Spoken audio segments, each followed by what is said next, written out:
আসসালামু আলাইকুম। আজকে আমি তেলাপিয়া মাছ রান্না করব শিম আলু দিয়ে। সেজন্য আমি তেলাপিয়া মাছগুলো আমি কেটে ধুয়ে নিয়েছি। এখন আবার আমি একটু লবণ দিয়ে আবার ভালো করে দেবো।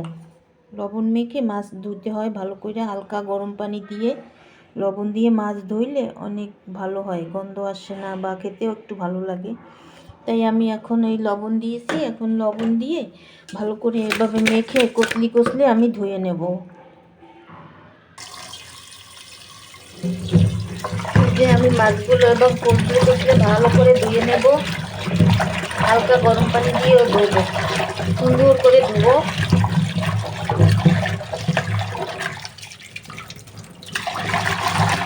এভাবে আমি কচলে কচলে বারবার একদম 7-8 বার করে ধুয়ে নেব, কচলে কচলে।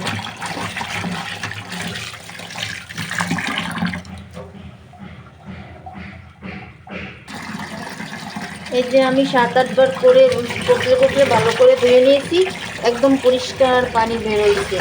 এবার আমি পানিটা ঝরিয়ে নেব,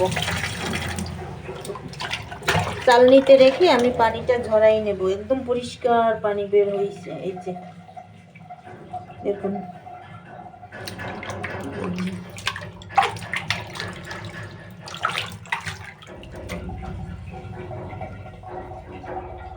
এই যে আমি ভাত হয়ে গেছে, আমার ভাত গড় দিয়ে রেখেছি।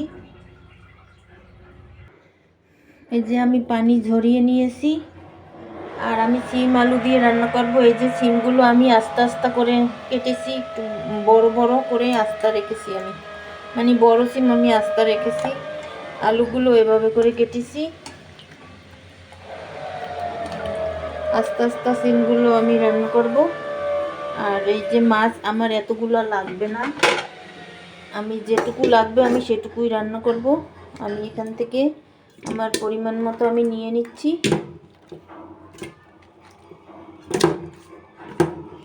এই যে এগুলো আমার লাগবে না, এটা আমি আর এই যে আমি মাছের মধ্যে হলুদের গুঁড়া, মরিচের গুঁড়া, লবণ, ধনিয়ার গুঁড়া, জিরার গুঁড়া দিয়ে দিয়েছি। এবার হাত দিয়ে ভালো করে মেখে নেব।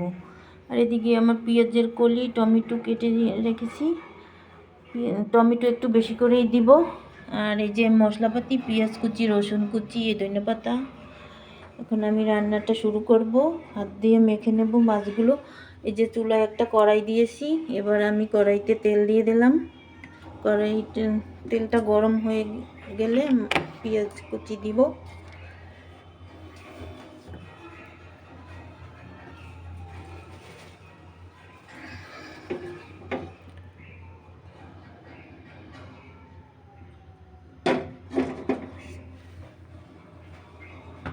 এই যে আমি গরম পানি করে রেখেছি, শিমগুলো ধুয়ে পানি ঝরিয়ে রেখেছি। কড়াইয়ের তেল গরম হয়ে গেছে, এবার আমি রসুন কুচি, পেঁয়াজ কুচি দিয়ে দেব। আজকে মাছ আমি আলাদা করে আর ভাজবো না, না ভেজেই রান্না করব, মশলা কষিয়ে ভুনে নিয়ে।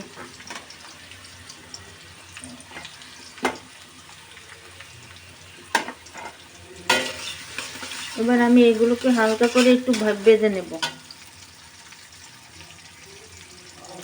আর এদিকে আমি মাছ হাত দিয়ে ভালো করে মেখে নিয়েছি। যা আমি একটু কাঁচামরিচ দিয়ে দিয়েছি। পেঁয়াজটা ভাজা হয়ে গেছে, এবার আমি এর ভিতরে এক এক করে মাছ দিয়ে দেব।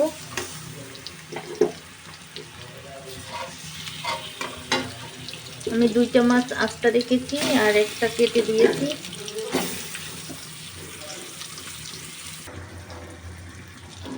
এবার মাছগুলো আমি উল্টে পাল্টে এপিট ওপিট করে একটু ভেজে নেব, মশলার সাথে কষিয়ে নেব আর কি, পেঁয়াজ মশলার সাথে। এই যে এভাবে করে আমি একটু ভেজে নেব মশলা টশলার সাথে ভালোভাবে।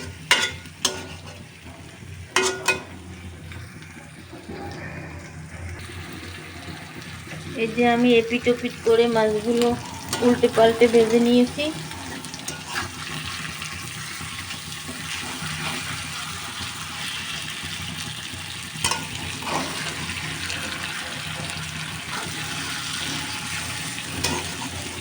যে মাছগুলো আমার ভাজা হয়ে গেছে, এবার আমি পানি দিয়ে দেবো। ওই যে মাছ মেখেছিলাম সেই পাতিল ধুয়ে পানি দিয়ে দিলাম।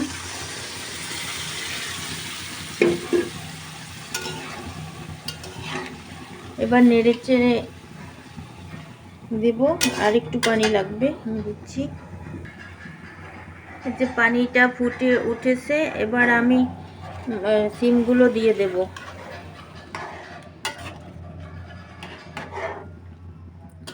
এই যে সিমগুলো আমি মাছের এক সাইড থেকে দিয়ে দেব, এই এক পাশ থেকে।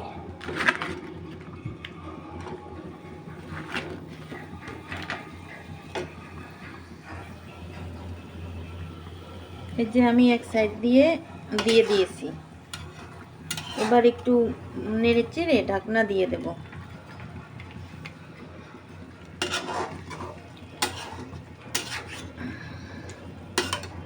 টমেটো আমি আরেকটু পরে দেব।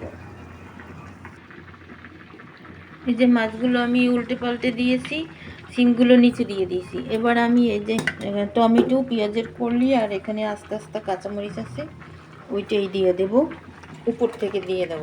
এভাবে আমি বেশি করে টমেটো দিয়েছি। এই যে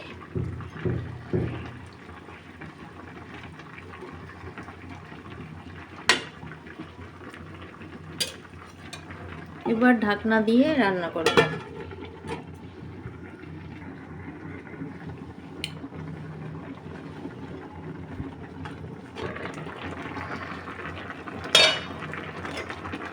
আমি আবার একটু নেড়ে চেড়ে দিচ্ছি।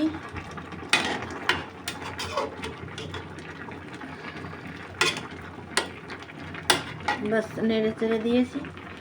এবার ঢাকনা দিয়ে আর কিছুক্ষণ রান্না করব, তারপরে ধনেপাতা দিয়ে দেব।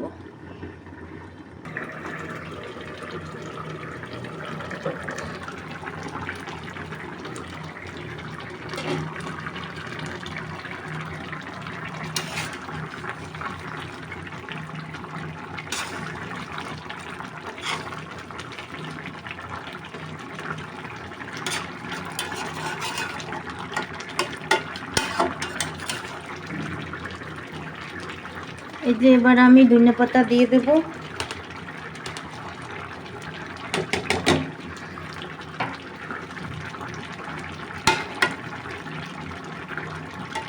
এবার ধনেপাতা দিয়ে দিয়েছি, সাথে দুটো কাঁচামরিচও আবার দিয়ে দিয়েছি।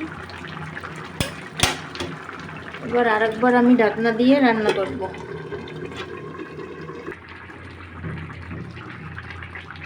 এই যে রান্নাটা আমার কমপ্লিট হয়ে গেছে।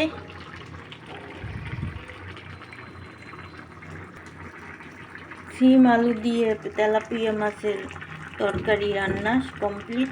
আমার রান্নাটা শেষ, আমি চুলাটা বন্ধ করে দিচ্ছি। এই যে এখন পরিবেশন করলে হবে। আল্লাহ হাফেজ।